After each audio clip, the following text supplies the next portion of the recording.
Sheesh, I have no idea what this video is going to be, but I've been wanting to start a grad log because I'm in graduate school now in engineering, electrical engineering, and I think this log is mainly for me, but also I was thinking about how I think there could be value in other people also listening if they're in a position of potentially going to grad school and stuff, and they just want to hear about an experience, an anecdotal story, I guess, that evolves through time, because I'm in it right now and I just finished my first term, and it felt like a very natural spot to start.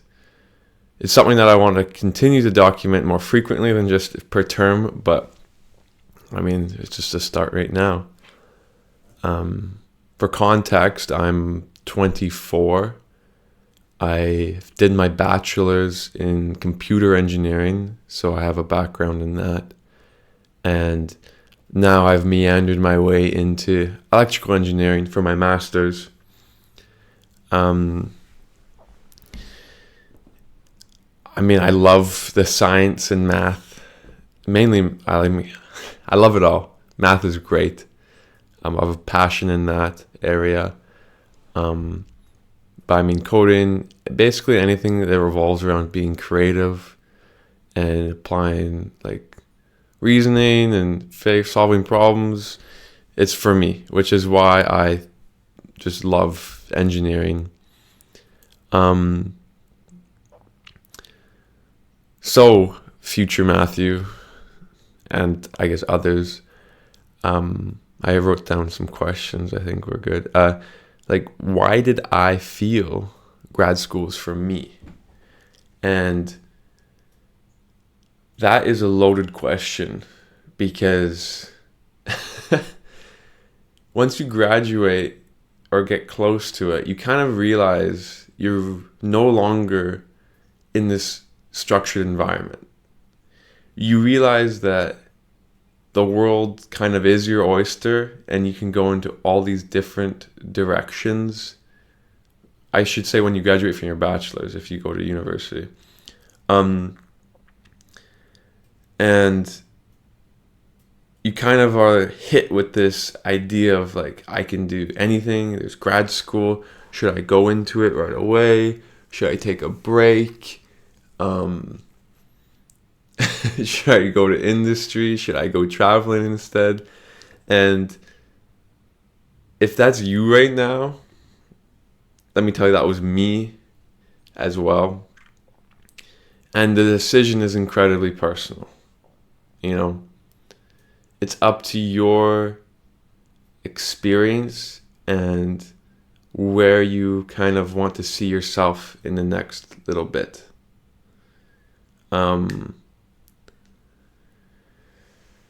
For context on my decision making, I knew I wanted to go to grad school right away because, well, actually, I didn't at first. I thought I wanted to take a break because I was burnt out from school and I couldn't bear to think about doing another exam. That sounded awful. And I think what it came down to is I needed a bit of a break. So I went through summer, and thankfully I felt very refreshed for now when I came into grad school this year. Because I had a good break from like exams and stuff. Same with the final year of my engineering program in my computer engineering. I didn't have too many exams. Like I was barely in many courses actually, because I was very finishing up the tail end of it. So that kind of reset me a little bit. But I was trying to think about where this burning out came from. And I think what it came down to was I was in the same situation, the same like environment for so long, looking at the same walls, discussing with like the same people, same everything, and that's like all great. Like people are wonderful, the institution's awesome that I was previously at, and good opportunity and whatnot. But I think I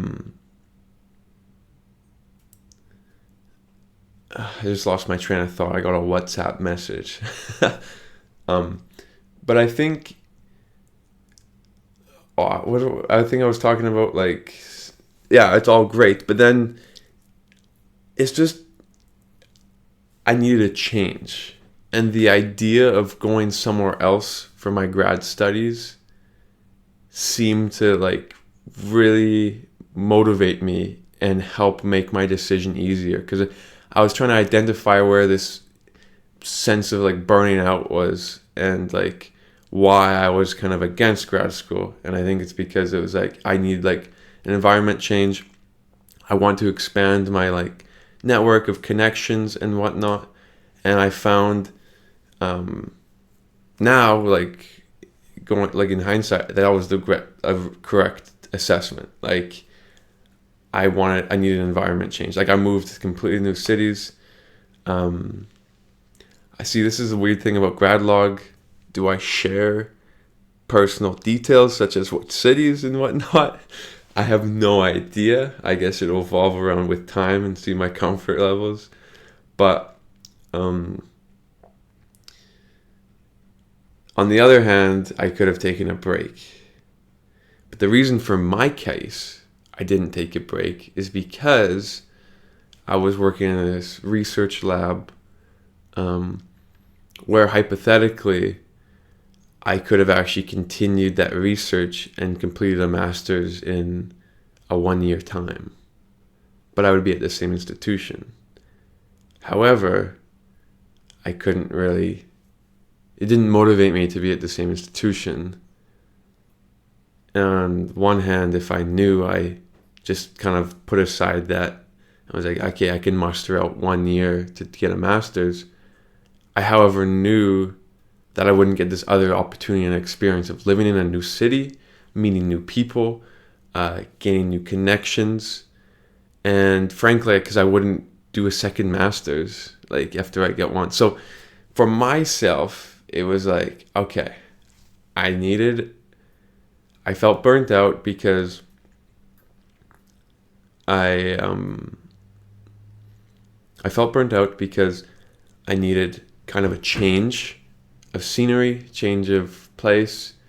I needed kind of a break from just seeing all that all the time, and I just needed a break, like, just summer. And then the other reason why I knew grad school, also because I didn't want to extend the timeline at which, like, I would do my master's. And there isn't anything inherently wrong with extending your timeline, but in my case, I wanted the value of kind of enhancing my knowledge in grad school earlier, so I can go on and do more interesting things.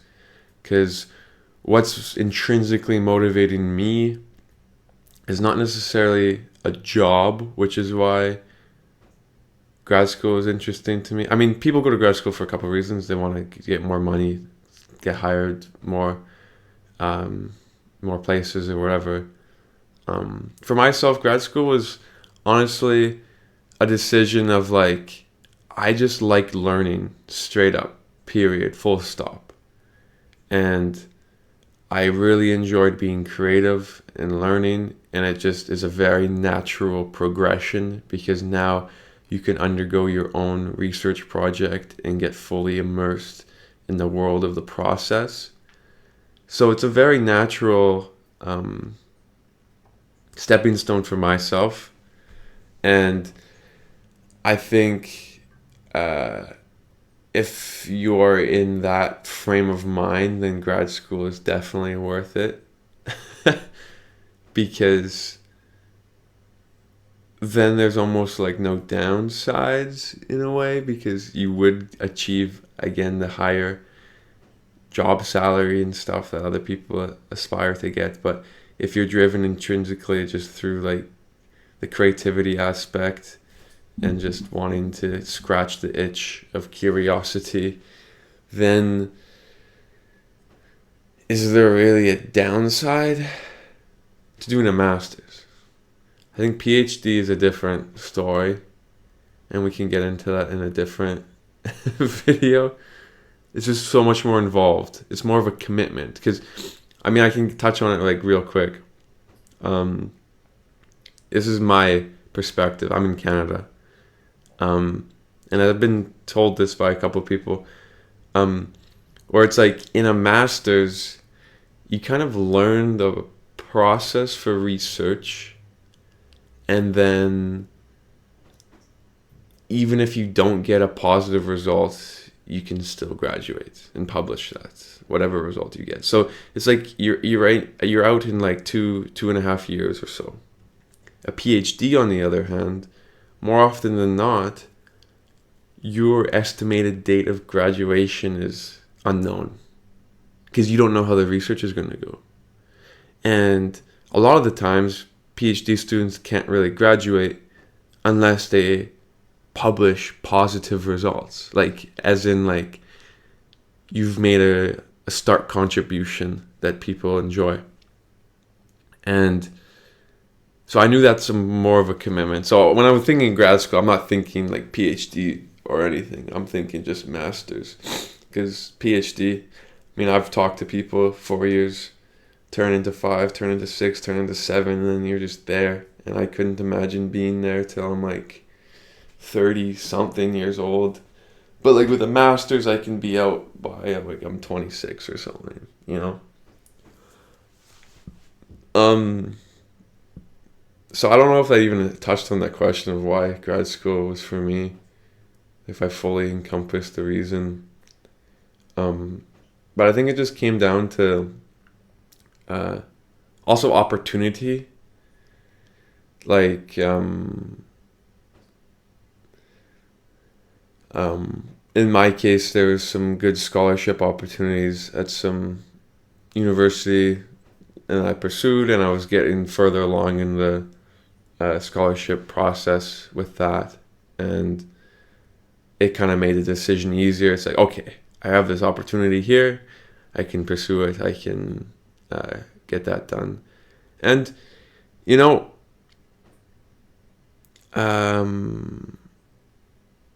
then there's the other question when I start into the applying to the grad school, is what program? Why did I all of a sudden go to electrical engineering? Why don't I keep doing computer engineering? Or why didn't I go do ocean science, something, you know? And it's a hard decision. The reason why I said ocean science is because, I mean, I'm interested in doing climate simulations. I read an interesting book it's called Simulating the Cosmos. I can't remember who it's written by, but they touched on kind of the progression of simulations and how they started off as climate simulations. And that really piqued my interest into that world and how simulations could be completed. And like how it's such a beneficial thing to do. But then in my undergrad, I mean, I was also, just hold on. Like, in order to make a decision, I should say, like, you lean on your interests. You lean on past experiences and things that pique your curiosity. Because in undergrad for myself, I was forward thinking in that I wanted to try as many different research labs and opportunities as possible. And what that meant is I would seek opportunity.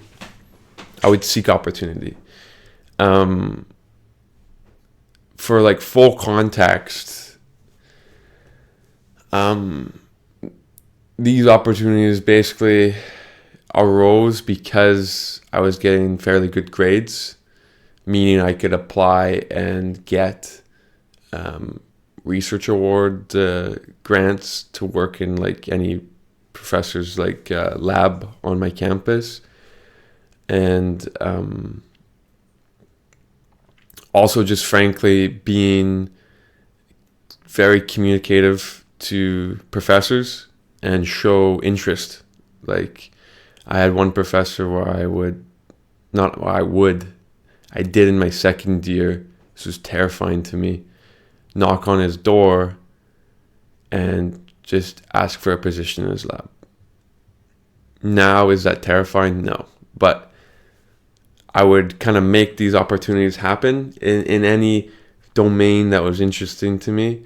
So, or even piqued my curiosity. So my first research thing I did a high energy astrophysics thing. I'm in computer engineering. But I decided to delve into that world a little bit because I frankly love space. I read a lot of space books, science books, growing up when I'm younger, and I was like, that would be cool to see. So I ended up doing some sort of data processing for the Chandra X-ray telescope, and learning those pipelines, building some interesting Python-based processing things or some scripting. And then I could have pursued that again, but then you kind of have to consider that how do I know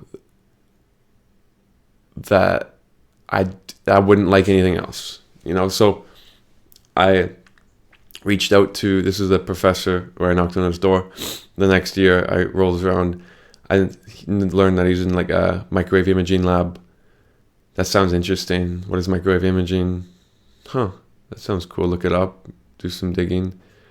Knock on his door, work there for a summer. That was really great.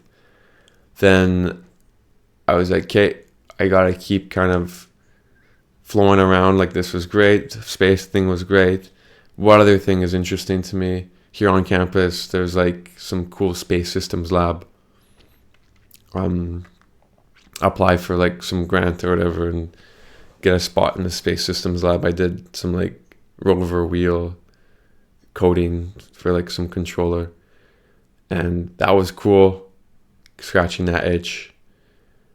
And then I think I went back to the microwave imaging lab or something because that was interesting. But then in my undergrad, I was choosing courses that would expand my horizon a little bit as well. And I ended up choosing willingly a biomedical engineering and signal processing course. And that really started an interest for myself in biomedical engineering, because I'm in computer engineering strictly. We don't really have courses in the biology aspect of engineering. And so that kind of started that. And then I was like, okay, so let me maybe seek an opportunity in one of my professors that was teaching that course. And I did, and I worked there for about a year doing some interesting projects. And then that kind of really started my gears turning. I had this mental map of at least 4 different areas of research and work that I would like. I mean, I was exploring some interest, reading with the ocean things or with the weather simulations, and kind of have this idea of okay, I like all that stuff is kind of cool. But what should I do? Because it's very intimidating to just choose one thing to do. And what really helped me is trying to find a cross section between all the things I was doing.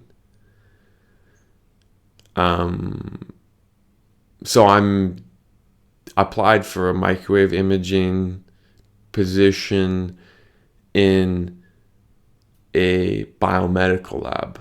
So a biomedical application of microwave imaging. And that was an interesting cross section between, I don't know if it's cross section the right word, probably. Cross section between both microwave imaging that I previously enjoyed and also biomedical. Did I say microwave? Yeah, microwave imaging and biomedical engineering, and it kind of scratched the itch. And I was like, okay, like you can't really get much better than that. Let's just try to pursue this, because you could spend your whole life choosing what to do, but eventually you just have to take that step and realize that it's a good opportunity. I have a kind of a saying of like, as long as it doesn't result, like as long as you think it doesn't result in like negative consequences on your life, then it's a good decision. Because like there are so many programs I could have chosen, but I just chose that one because I'm like, okay, I'm interested in it. It has cross sections of other things that I like. Is that a bad decision to do that? Probably not. Is it a bad decision to go to grad school? Probably not, because I like learning. Maybe I'm a little burnt out, but being somewhere new would definitely recharge me. And like kind of doing that thinking of like, is it a bad decision? No, it's not a bad decision. And it's so circumstantial, like based, like what is maybe doing what I did is a terrible decision to you. You have different perspectives on this stuff. It's very personal, like decision making. But that's kind of how I chose my program, and also why I felt the grad school was for me in a way, because I was interested in the research stuff. And not sponsored by Bubbly, but one day, Manifestation Nation. How did my first term go? My first term of grad school for my Master's of Electrical Engineering, I think went very well. So far, I'm not required to do any research from my professor, because in my program, we're required to take about 5 to 6 grad courses, and then the rest of it is research. So, a common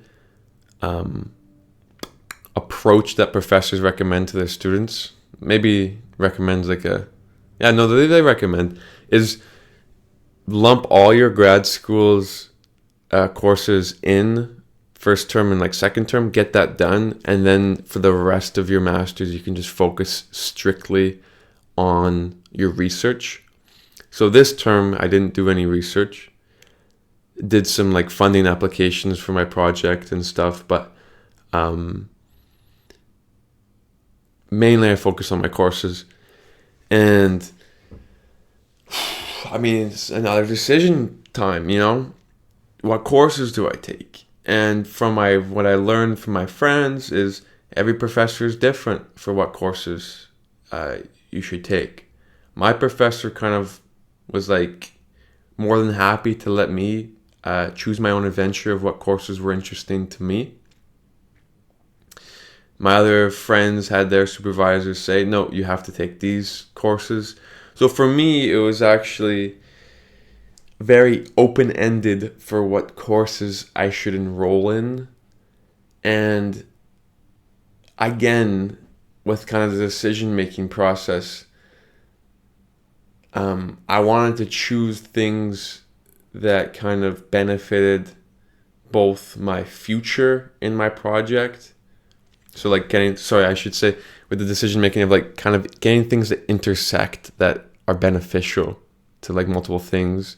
So like in this case, it would be to benefit the future of my project, and there's also something I'm interested in.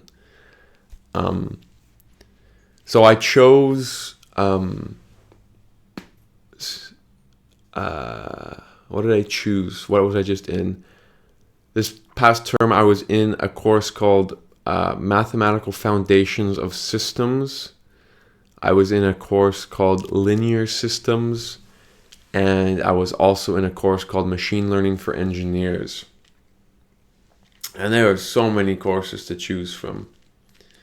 But fundamentally, these courses were chosen because I knew that they would enhance my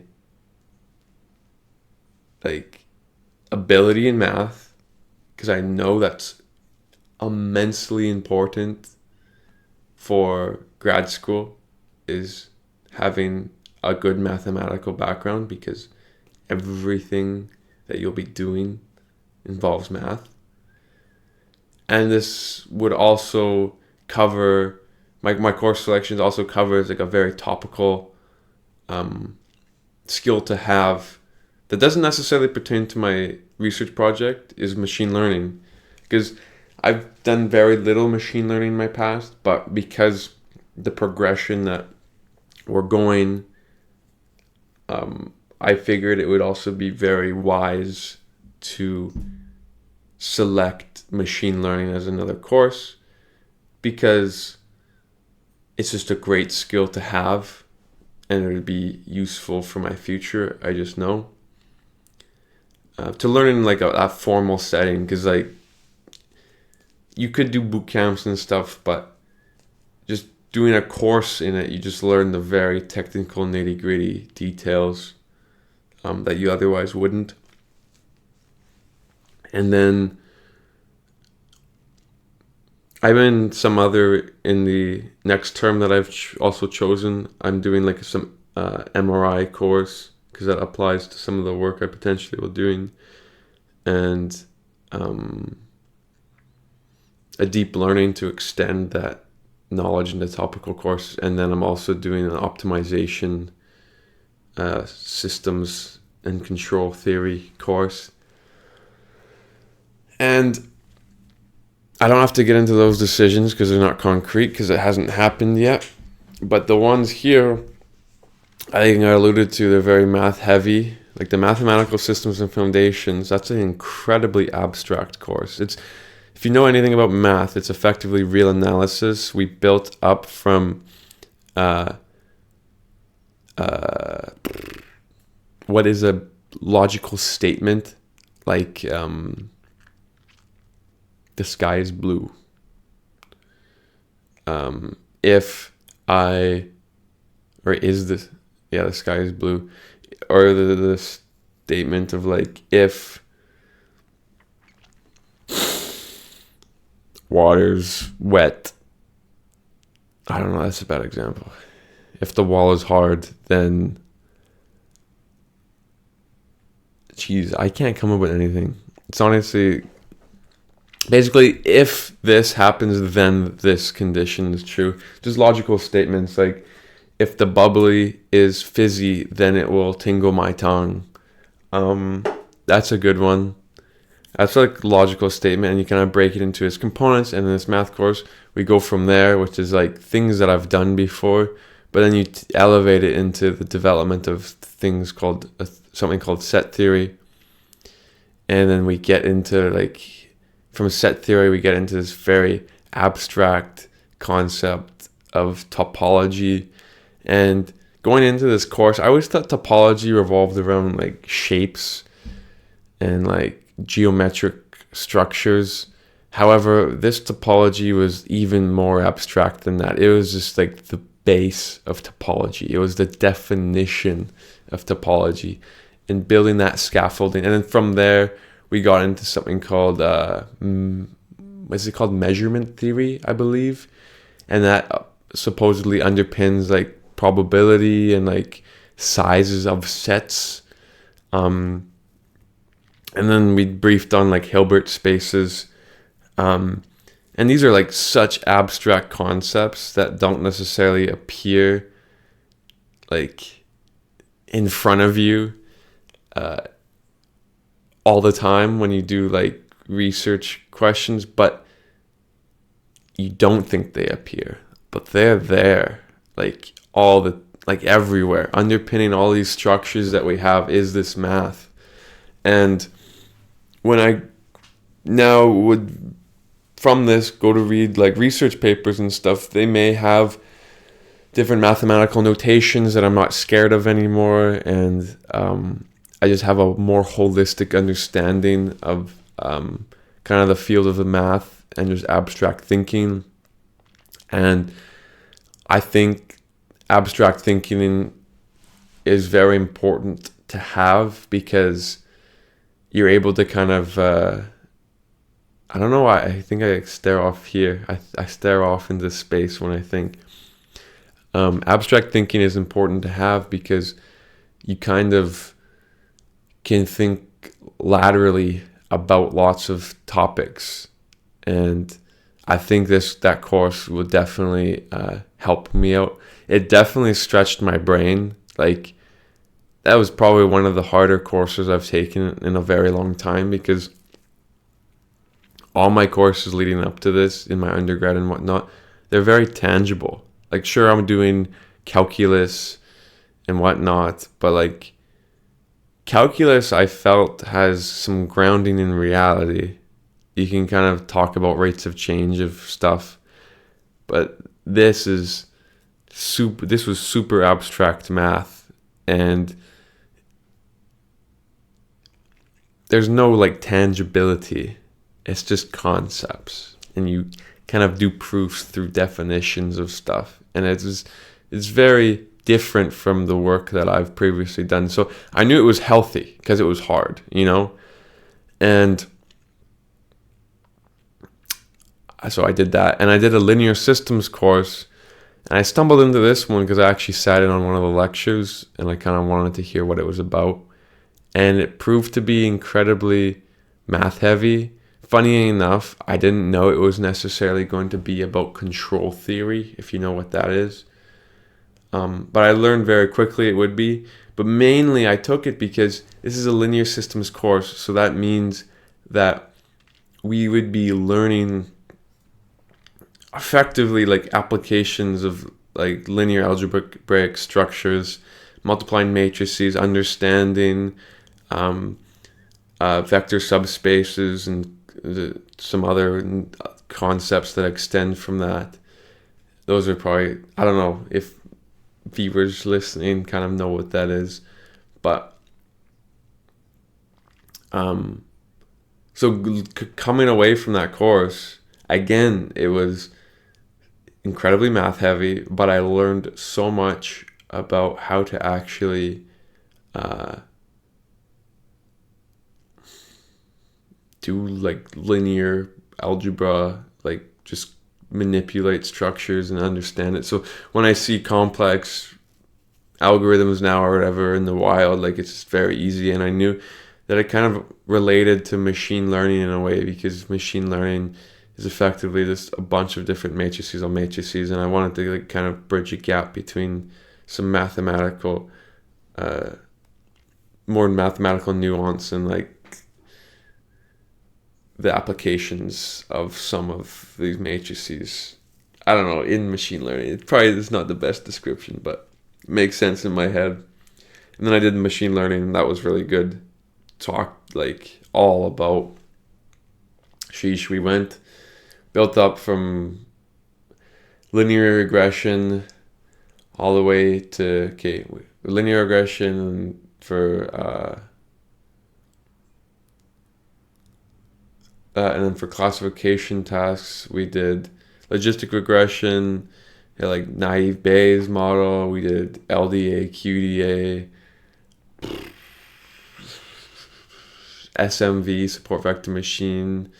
We touched on KNN, a k-nearest neighbor.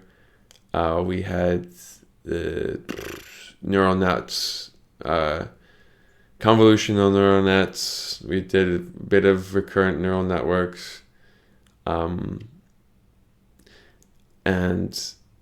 I feel like I'm missing one or two. So it was a very like broad course, and we were forced to do various mini projects to build some tasks, and that was very good because, again, got to learn the application of some of this new topical stuff, and it doesn't necessarily relate to my research, but I knew it's a good skill to have, and I feel satisfied having done it. So I think all the courses that I so far selected was very worth it. and I learned a lot from them, and I think I did pretty well in all of them. Um, Something I will say, though, about courses, and something that I've been learning from undergrad to graduate school that's a bit different, is I've started to kind of like deconstruct my views on grades a little bit. And what I mean by that is, I think through undergrad, we kind of, depending upon who you are, of course, get this view that grades are incredibly important. And for the most part, I think that sentiment does ring true a little bit, because for myself, getting good grades did open up a lot of opportunity for me, for to just make transition to different uh, uh, like I mean, getting good grades helps me get research positions, which gives me experience, which helps me apply for grad school, whatever. But I was like, if you don't get good grades, it's not the end of the world as well, full stop. But then when you get to grad school, I think the sentiment is that grades are important still. And I've come to more of a realization that in grad school, grades are really not that important. I think you should still get good grades, because generally that means that you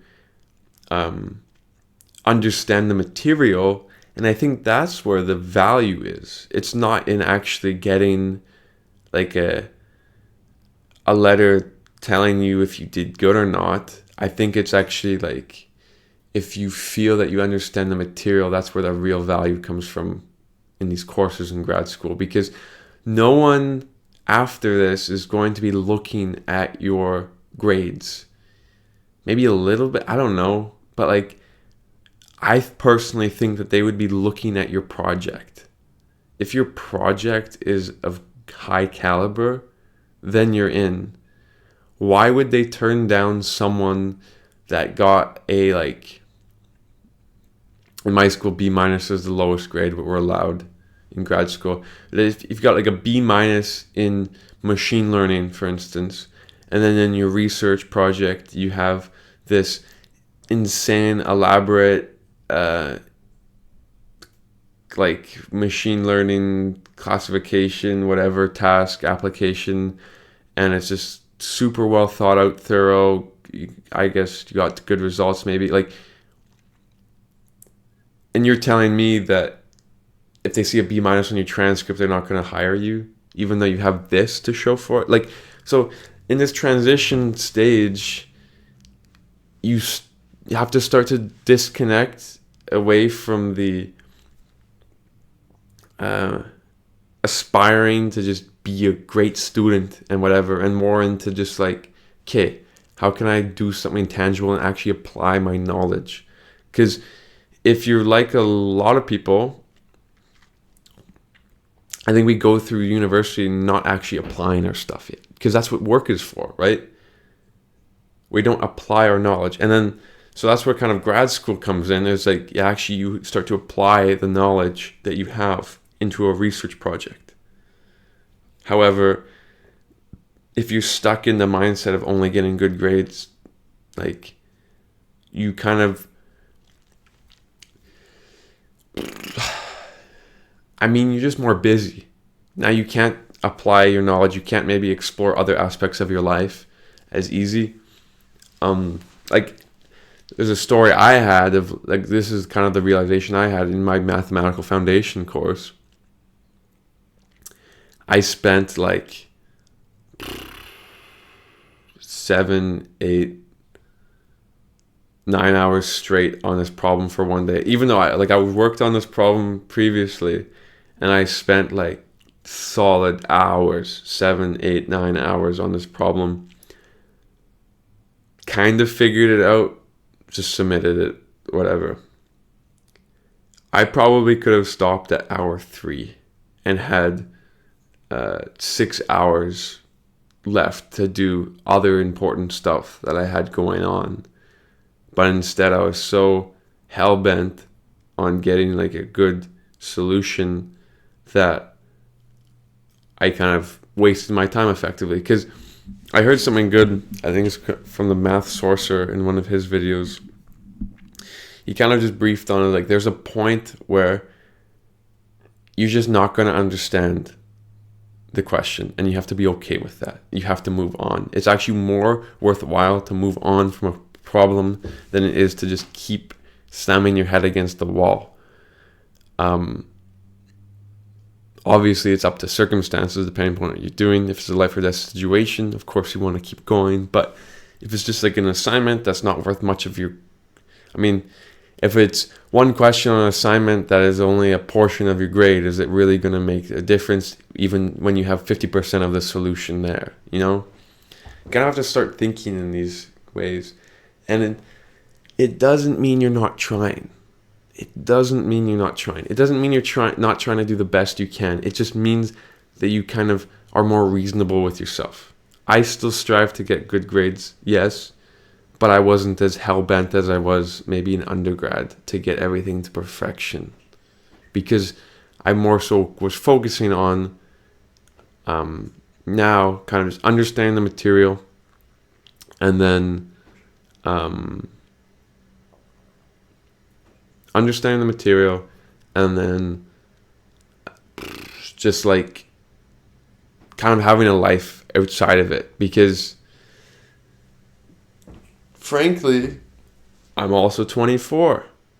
I can't and I don't want to make school my entire existence. There's so much life outside of school. And I truly think that it's important to make that connection in your brain that school is not everything. Because in undergrad as well, you kind of feel like a lot of the time people get entrapped in the idea that this is life. But there's just so much more going on. You know, like as soon as I made that realization for my courses, I still got good grades again, but I then freed up some free time to do things that I enjoyed, like running. I could work on my own project, doing some sort of graphics project that I've been working on. Maybe I'll make a video about it here.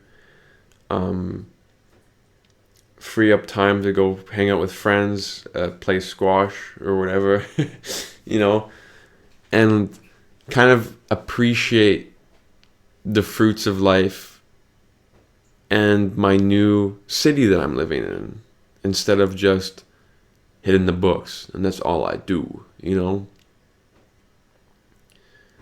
So that's definitely some stuff to chew on with respect to grad school if you're committing.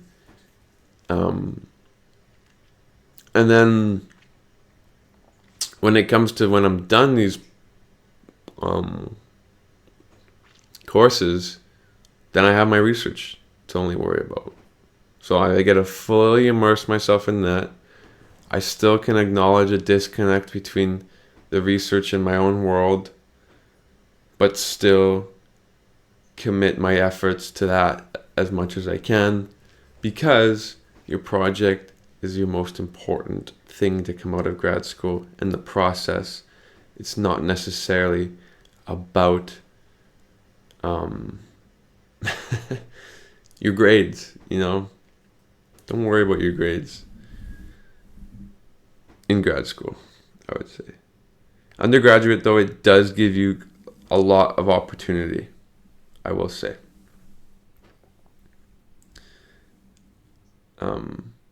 But again, if you don't get good grades, like, you can still get opportunity through just being vocal, outspoken, communicative, show interest, have interests, do your own projects, be interesting. Like, I don't know why I'm going on this tangent now, but like I just feel like people are like, okay, maybe people are not like that. I don't know. I'm making up different new scenarios, but I can imagine a world where it's like, I have bad grades. What do I do?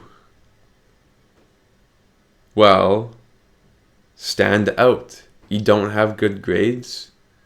Okay, so do a project.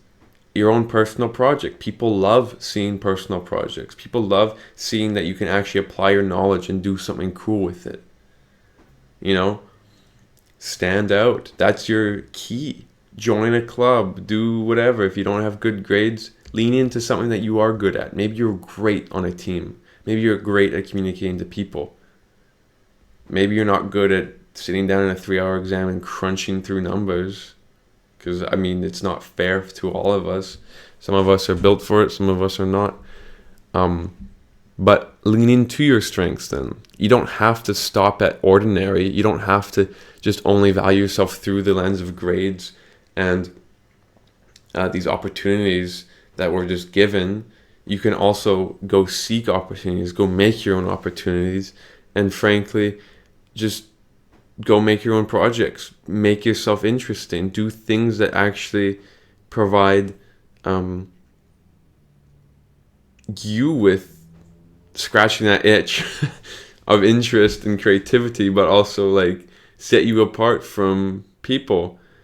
If you still want opportunity through poor grades. So like grades, I'm trying to say, like, they're not that important in the grand scheme of things. I know it may feel like they are important right now, but as I get further into grad school, I make more of the connection that